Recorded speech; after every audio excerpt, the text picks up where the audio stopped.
Zay ny amin'ny vaoiny fa eo amin'ny pejy bavony toekarena kosa saindre dia iompana amin'ny fahaiza-mitantana ny orinasa na ny gouvernance d'entreprise sy ny RSE ny andiany fahatelo amin'ny hetsika salon RSE et IDD izay ho tanterahina ny 1 aogositra sy ny voalohan'ny volana septambra ho avy izao. Ny maraina teo dia nisy ny fiona tamin'ny mpampalalana vaovao nentina nampahafantarana izany hetsika izany. Kolodia Rasoulson sy Mami Rasoanefo.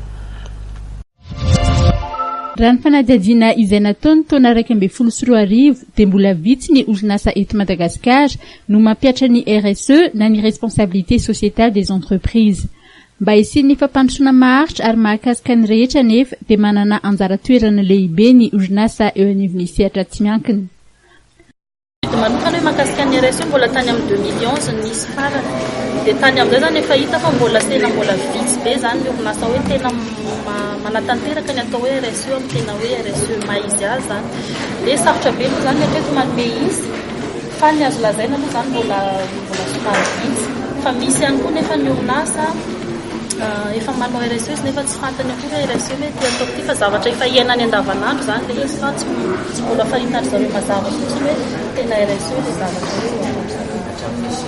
ankoatra ny trano efa maro dia izy ny atrikasa sy fampiofanana fa melabelara-kevitra samihafa tolka show sy ny fijoroana vavolombelona mandritry ny andiany fahatelo amin'ny salon RSE IDD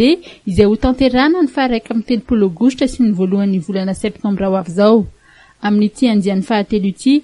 dia mikarakara ny hetsika amin'ny URCSR Consulting ny Boyerway. Dia ny zavatra anankiray zao nataonay toy an'ilay salon tamin'ny première édition satria betsaka ny orinasa miteny hoe te hametraka an'ilay RSE izay fa tsy fantatray loatra hoe inona ny tokony ho atao.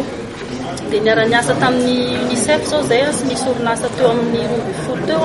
nametraka ny atao hoe guide RSE zany hoe guide anankiray fa ny orinasa tsirairay zany mijery hoe raha ohatra ka tena hoe te hametraka an'ilay RSE atao anatin'ny orinasa zay dia inona avy ny lalana tokony alovana, inona ny mety standard tokony ho arahana dia inona ny mety hoe ohatra efa nataony orinasa hafa ka azo alaina tahaka dia ho hitantsika ao amin'ny salon moa zany ho zarainao io guide RSE io ho zaraina maimaimpona ho an'ny orinasa eo amin'ny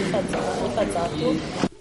Dingana lehibe efa vita eo amin'ny sehatry ny RSE izay ny famolavolana torolalana. Ny hetsika dia ho atao eo ambany fiain'ny ministeran'ny indostria sy ny fampandrosoana ny sehatra tsy miankina, ny ministeran'ny tontolo iainana, mpiara-miombonantoka ny UNICEF, Helvetas Madagascar, ny FES, ny PAM sy ny plateforme anjara masoandro.